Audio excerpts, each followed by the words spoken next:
अब अच्छे से चला लीजिए और 2 मिनट और पकाइए और उसके बाद हम इसको बाउल में सर्व कर लेंगे।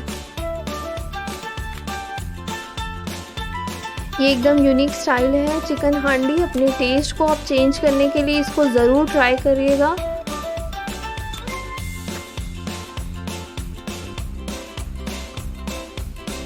तो देखिए हमारा चिकन हांडी बनके तैयार है। तो गाइज़ ऐसी ही हमारी डिलीशियस वीडियो के लिए बने रहिए हमारे साथ।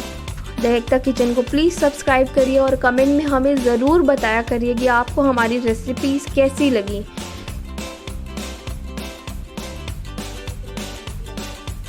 ऐसे ही बन रही है, ऐसे ही लेटेस्ट वीडियो के लिए दहकता किचन को सब्सक्राइब करिए, लाइक करिए और ज़्यादा से ज़्यादा शेयर करिए। Find the foodie in you. Thank you.